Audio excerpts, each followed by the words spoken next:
Welcome back, Lorcana players, it's Poisonous. Today we're dropping a new video. It's about an Amber Steel aggro list that I've been playing with and doing really well.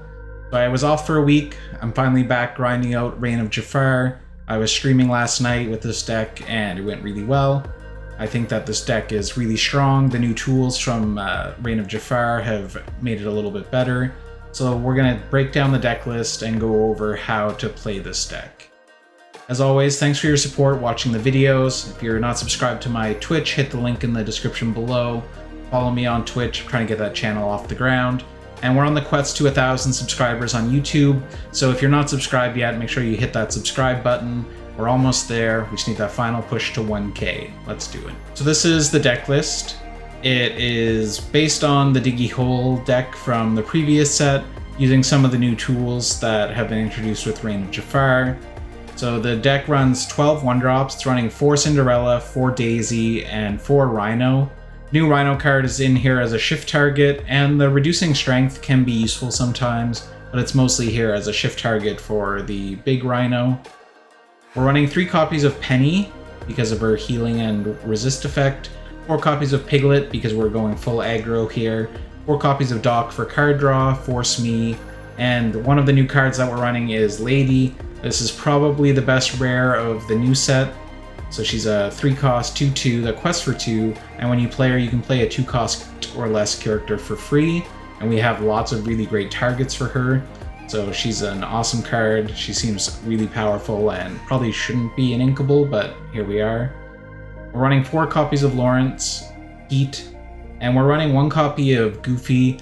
He's in here as kind of a tech card to give the deck a bit of a different angle. 4 copies of Rapunzel for card draw. 4 copies of Rhino. This Rhino card is really sticky and hard to deal with. I really like it. 2 copies of Pluto as a bodyguard. And then our Diggy Hole package, the Cinderella plus the 4 Storm and 4 Strength to get some early game removal. And we're also running 2 copies of Rapunzel's Tower. This gives us the ability to add more health to our characters, making them harder to remove, and gives us some interesting interactions with other cards in the deck. That's the breakdown. Let's take a look at some of the opening lines that you want to play with this deck. On the play, we ideally want Cinderella plus a song like Storm or Strength to remove the opponent's 1-drop, taking away some of their tempo and letting us go wider with our aggro. But a Daisy is also fine because she's questing for 2, and the 4 health is pretty hard to remove. Turn 2, the best play here on the play is Piglet, because it's going to quest for 3 the following turn, and it usually gets prioritized for removal, so your other character, your turn 1 play, usually ends up being safe if you get a Piglet down. Piglet also is a captain, which works well with Smee. On turn 3, we want to play Lady. Lady's great because she lets you play another 2-drop if you have one in hand, or a 1-drop, but I think that Smee is probably the best value 2-drop, although any 2-drop is pretty good. On turn 4, we want to start looking for options for card draw. So if we've emptied our hand by turn 4, then a Doc is a good choice. If we have Daisy down and we can get some damage, or we played a Smee on 2, then a Rapunzel healing here is also good because she has a nice body for questing, and she gets you the card draw of the damaged characters. On the draw, I find it works a little bit better to play differently on 2. So the turn 1 play, basically the same turn 2. I think Smee is good because he can challenge opposing characters and survive, potentially, but he also survives a lot of removal, like Let the Storm Rage On and that kind of thing, so he's good there. And he combos nicely with a turn 3 play where you play Lady into the Penny card, because Penny gives resist and she can heal. So if he does challenge and take damage, you can heal him and he takes no damage at the end of the turn because he'll end up having resist 1. So it's a nice little combination that you can use. So it's hard to say further out what you want to do on the draw, because you have to be very reactive to what your opponent's doing. If they're not playing much because they're ramping, then obviously you want to go wide. But if they're playing characters that can remove your stuff, you need to think a little bit more strategically about what you want to quest and give up, because you don't want to run out of resources and lose your board. Against a slow deck, yeah, you just go wide and aggro. Against other decks, you need to base your decisions on the situation that you're in. As far as interactions that this deck uses go, I just talked about one. So that's the interaction with Mr. Smee and Penny. So you want to heal the damage that Mr. Smee has and give resist. I also find that sometimes even if he's not damaged, it's worth using Penny on him. When he has resist, he can do what would normally be a trade into like a crab, where he would normally die, and instead he survives only taking 2 damage, and then he still doesn't take any damage at the end of the turn. So you can get some good value with the Smee-Penny interaction. Also would work with, Lawrence or Pete, but the Smee I think is especially nice because he does end up getting damage and then Penny can heal him, so they kind of naturally fit together. The next interaction is with Rapunzel. Rapunzel is your main card draw engine for this deck. We do have Doc as well, but Rapunzel being able to draw 3 cards and not having to discard your hand means that you can keep yourself fueled up.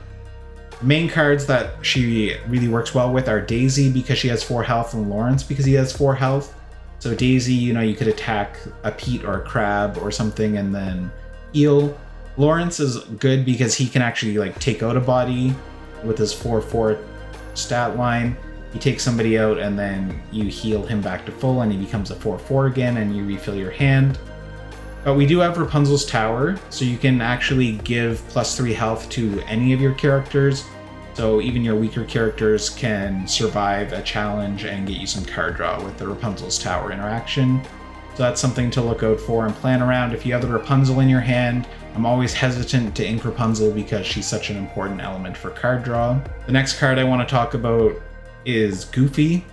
So I'm only running one of him. He's kind of like a fun of card because he's got an interesting effect that does work well with an aggro deck, but he is situational, so he's fun and interesting. His ability says, at the end of your turn, you may remove 1 damage from each of your other characters. Ready each character that you remove damage from this way. So he works well with Smee. Smee, even if he's not damaged, at the end of the turn, you choose the order of things that happen. So you can choose for Smee to take his 1 damage, and then you can choose for Goofy to remove the 1 damage and ready the Smee. But if you have other characters that are also just damaged, he readies them all, and he heals them up. So you can see in the video clip I'm going to show you how strong that can be, especially with Rapunzel's Tower. So in this board state, we have a Piglet and a Lady, and they have an Exerted Smee and an Exerted Cinderella. They're ahead on board here, so we don't want to be too passive. So I see an opportunity to fight back for board, especially with the Rapunzel's Tower. So we have Lady sing Storm, do 2 damage, get rid of the Smee. We pay 2, play out the tower, and I don't want to get rid of the Rapunzel here, so we ink Smee, and then we pay 2 to put both of our characters at the tower, and I use this opportunity to get rid of the Cinderella. So now our characters have an extra 3 health. So Lawrence isn't able to remove the Lady. He could, in theory, remove the Piglet, but taking away his strength, and then we could take him out with Lady, potentially. So our opponent plays a Smee and Troubadour, and they challenge Rapunzel's Tower. I think they realize that our characters will be very hard to remove with the tower, so they want to prioritize getting rid of it. So we challenge their Lawrence. We take 4 damage, which isn't enough to take out Lady, and then we heal the Lady to draw 3 cards.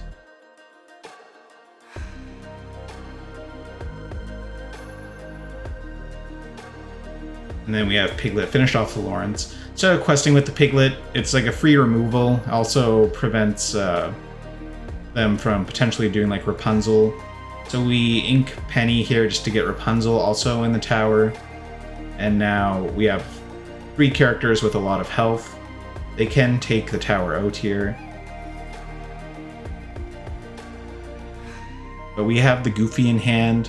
And we do have damaged characters on board, so this is kind of the ideal setup for the Goofy. They play Pete to prevent actions.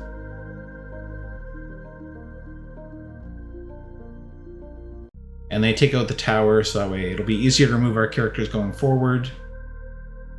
At least without knowing that we're going to play the Goofy here.